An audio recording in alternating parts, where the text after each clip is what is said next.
Welcome back to another Speed Build Sunday. I had so many ideas for this house and I wound up not getting to do them the way I thought I was going to do them, but I think it still worked out. I think it's super duper cute still, and I'm really excited for you guys to see the finished product. It is modded, unfortunately, but it's on the gallery, so if you have the custom content that is in it, if you spot it and you're like, oh, I know that one, then, you know, feel free to download it. And if you don't have it, it's mostly the toddler stuff and some custom lights, I think, maybe some custom wallpapers as well, but most of it I think is replaceable. Like if you download the lot and you don't have the custom content, I think it automatically replaces it with something suitable or just deletes it.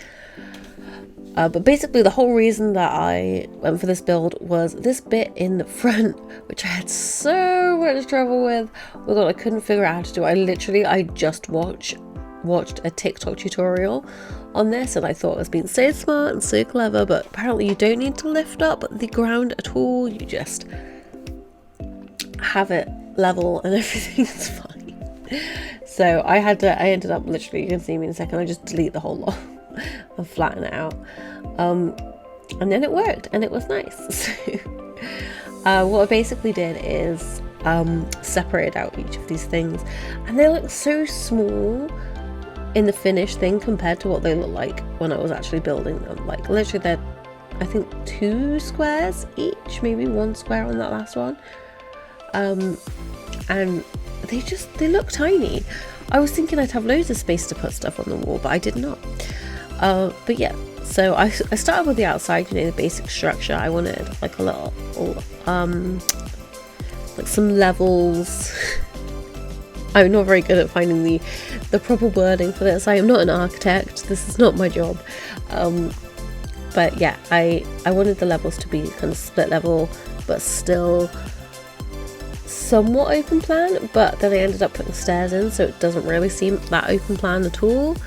I think that's still cool, and the kitchen feels a lot bigger because it's got like high ceilings compared to the living room, so I felt like that went really well. The whole lot is rather large.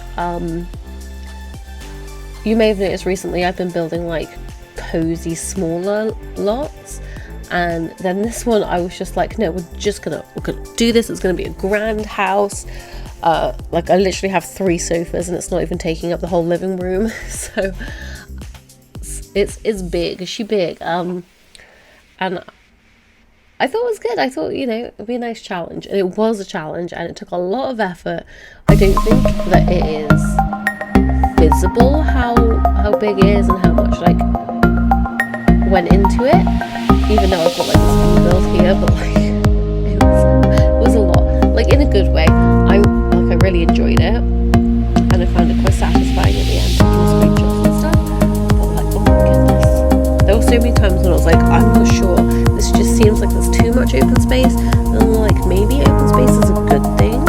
Like I have like quite a small home, so my living room is like, we can only fit so much in there, but then when we fit what we can fit in there, it feels like there's loads of open space because it's long but it's thin. So I don't know what to do with like just big open spaces, and I feel like there shouldn't be all this room in the middle of the floor, which is another reason I love rugs so much, because they fill up the space a little bit even if there's nothing on them. But like, also the intention for this house is that there will be children in it, right? That's why there's the whole play area behind the little entrance thing. And when you have children, you need space. You need lots of open space in a room for them to run around, because children be running and throwing things and chasing each other, and it's adorable, but they need the space. So obviously they don't do that in The Sims, in the sense of like running around and chasing each other. That is one thing The Sims should totally add, like just throwing that out there. But yeah, I wanted to put space because it's like we try and go for realism, but not to the point where we can't still have our escapism, you know. But yeah, these are the stairs. I struggled with them so much because I didn't want to take up all of that space that like made it look cool with the the half wall and the all of that. I didn't want to just build up against the half wall, so this is what I ended up going with. And I think it looks quite nice once it's all furnished and everything. It does look okay.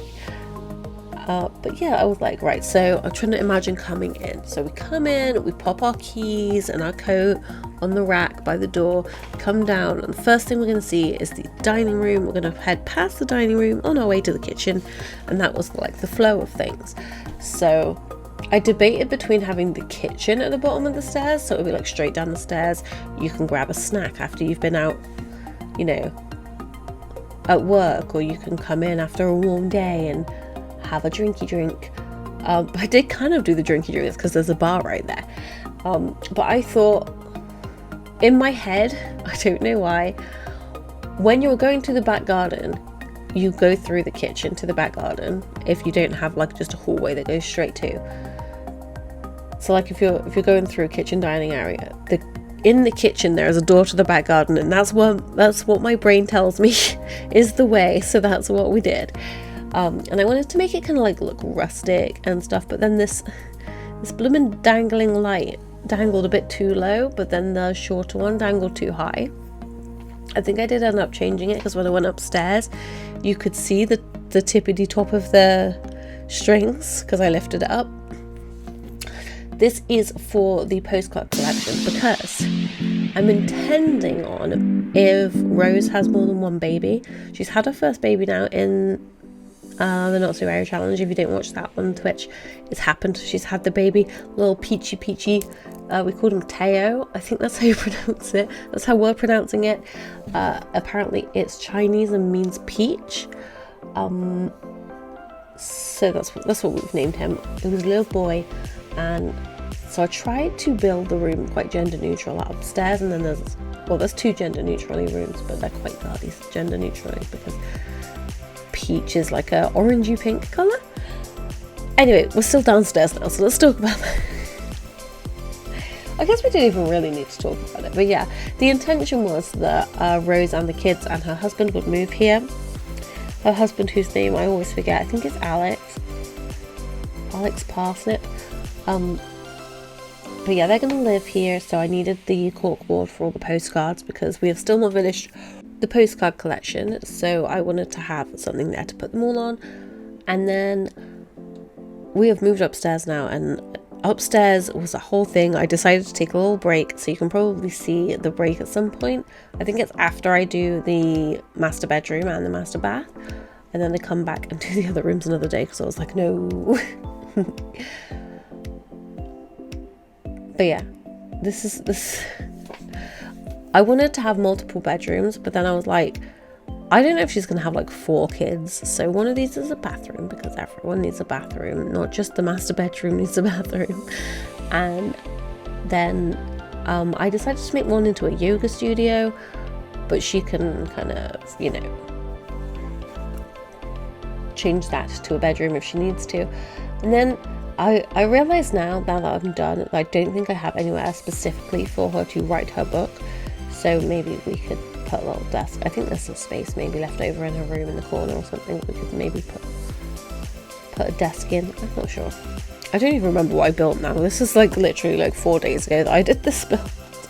Like the first half of it anyway. The bathroom though, I'm absolutely in love with. Like at least one side of it. I'm not... The toilet bit isn't that super exciting. I did have a fiddle with these like different designs and decided to go with that one. But yeah, the bathtub bit and the sink, I really love it. I think it's so cute and cozy, but like not so cozy that you feel like cramped. You still feel like refreshed and clean. It's like green and white and like bright colours. I decided to go for a double sink because obviously, you know, they're both living there, and I think bathrooms in master bedrooms need 2 sinks because there's 2 people sharing, and quite frankly, some people take a lot better care of their sink space than other people, and you don't want to have to be having marital arguments about the state of the sink on top of everything else in life. I realise, again, realism is... It's The Sims, it doesn't need to be the most realistic, but I I still like it. I like imagining what life would be like living in these houses. And I think it's cute. I want a house with 2 sinks, you know? I don't think there should be too much to ask. 2 sinks, a garden, bath and a shower, and or preferably bath with an overhead shower, just for space management. A bath and a separate shower would be fine, I guess. And like a garden. I'd like an island counter in the kitchen, but like that's just like the YouTuber in me that wants to make cooking videos. Just set up my tripod and cook things on the island counter, like the rest of the kitchen behind me. Oh, that'd be so cute. But yeah, I tried. Everything was super pink, and like I love pink, but I think it did. By the end of it, it got even a bit too pink for me.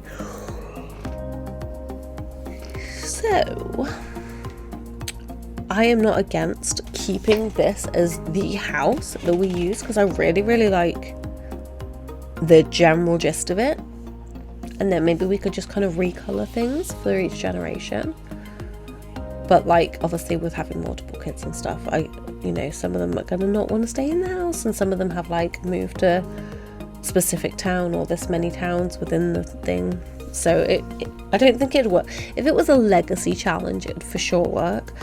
But I mean, technically it is a legacy challenge, but it doesn't abide by the rules of the legacy challenge where you have to stay on the same lot the entire time. You can just rebuild the house however many times you want. Which I have done that challenge before, and I feel like the first 3 generations were like, oh, this is kind of tedious, like we don't have that much money, we need to add a room on so we can actually fit all the children in here. And then all of a sudden it's like, oh, we're rich, we've got all these rooms. I have this disaster of a house that I built for my legacy challenge, and like there are rooms just kind of poking off of the main hallway, and they're not connected to each other, so it's not like a block house, it's like a hallway with rooms on the side that are just separate rooms. Like there's a gap between the rooms, and I don't know why I didn't just join the rooms up, make it into like a block. Like looking back on some of the things I've built now, just for my Sims, just for functional purposes, it's kind of like, what was I doing? I had no cute clutter. Literally, I just put in the very basics that you need and some nice wallpaper. None of them were particularly cute builds, and sometimes I would use like the pre-built rooms and just kind of slap them on. And yeah, like compared to now, I am by no means an incredible builder. I think that I do like nice builds, like they're builds that I'm happy for my Sims to live in, but there's stuff that I'd probably like wish I'd have done better when I look at other people's, you shouldn't compare to other people obviously, but like, you do. I think everybody does a little bit. But I think that I am, compared to me in the past, I am so much improved from like I can actually build like a cohesive home now and have some kind of theme throughout. Something I really struggle with, especially in like real life, not so much now on The Sims, but like definitely previously on The Sims, is I'd like theme my rooms, right? So I'd have like, oh, this kid likes space, so they're gonna have a space room. This kid likes plants, so they're gonna have loads of plants in their room. I really like the colour blue, so everything in the rest of the house is gonna be blue. But like there was no theme throughout the house, which watching makeover shows, like home makeover shows and decorating shows and even Sim speed builds, I find that even though each room has its own individual like charm and things and like colours and all of that, there is usually like an overarching theme. Like they'll have like a boho style or like a modern style, or like all of them will have the same lights, like the same lampshades kind of thing, or the same colour wallpaper. that kind of just like a simple thing that ties the whole house together. Whereas I'm like, I'm gonna have super modern kitchen. This is what my Somerset came out then. I'm gonna have a super modern kitchen and like a boho living room and like a super fairy bedroom, and then the garden's gonna be all like kid friendly and chopped together. And yeah, nothing ties the house together. It's like these separate rooms on their own look okay, but the house as a whole is kind of a disaster, like a mess. Like you walk from one room to another and you're like, have I come into a different house? What is going on here? Even the general lighting is different. So that's something that I've been working on recently, is trying to keep cohesive throughout the whole house. And I think that the Not So Berry Challenge has helped with that, because obviously you will have elements of that generation's colour throughout the house. And especially with the generation we're on, because their child is going to be a similar colour to them. So it's like the peach is such a similar colour to pink and the orange that's just come before that. So it's like I can have these oranges, these pinks, these whites and these browns all together, and it still ties in with all three of those generations and keeps that theme through the house of like, this is the house, we're all in the same house, all these rooms belong to this house. I think another one is using the same wood colour throughout everything. You'll notice here, like, I've used a super duper similar wood colour on the bookshelf to the bed, so I tried to make it look like the bookshelf was part of the bed. Obviously the bed's not quite long enough within the room for that to work, but I like it. I think it works. And like having, say, like if we have that wood colour and then we went downstairs and had the dining table have the same wood colour, or the back panelling of part of the living room had the same wood colour, and I don't know, the chopping board in the kitchen, the same wood colour, that would be like cohesive and keep it all tied in together. Just like simple things like that. And I think that's really interesting as like I don't know what the wording is that I'm looking for here, but like as something that makes us comfortable or uncomfortable, right? Because when things aren't how you expect them to be or think they should be within anything really, it can make you feel physically uncomfortable. So you could come into a home, and if it's not nicely decorated and like doesn't flow throughout like the whole thing, you can feel a bit disorientated and uncomfortable. And like it's just fascinating to me that like you can literally walk into a home and feel uncomfortable because of how the home is decorated.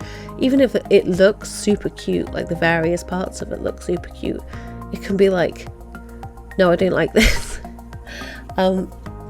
But yeah, I think I kind of want to get like an interior decoration book, or like do one of those little cheapy online courses on it, just so I can improve my builds and kind of even improve like my decorating at home, just to make it feel like more homely and more like comfy for everybody. And yeah, I think I'd really be into that. So if anybody has any recommendations on books or cheap courses to do with like interior decoration and stuff like that, or even building, because I do need to work on the actual like building the structure of a building.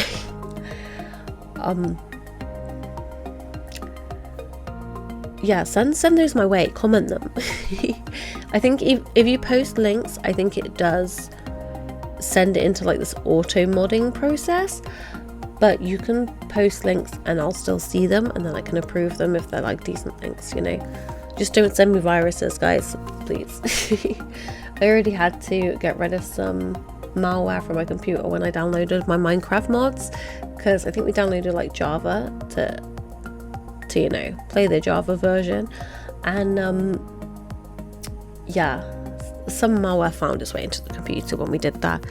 I'm not quite sure how or where from, but basically I would boot up Chrome and do a Google search, which if you have Chrome, your browser's automatically set to Google if you just search in the search bar. But every time I searched, it would come up with Yahoo, and like it would close Chrome and open it again when I opened it. It was very, very bizarre. I did not like it at all. But that's fixed now, thankfully, so don't worry. Yeah, I had trouble with this window. It's kind of like just in the wrong place for the, like, to match up with the door. Didn't realize when I put it in there, but yeah. And then I'm just doing the thing I find most difficult in The Sims, which is landscaping. I barely did any. Like, I put quite a bit more effort into it than I usually do, just for this, like, around the outside of the house, bushes and things like that. Because I surrounded them all with individual rocks. You see me doing it now, but like that's all I did. I didn't know what to do. Like, there you go. Another thing I need to do a course in is landscaping. Like, send help. I can't landscape for shit. Like, even if it's just like TikToks that have like landscaping tips for Sims, send them my way. Anyway, this is basically the build done, so enjoy the screenshots.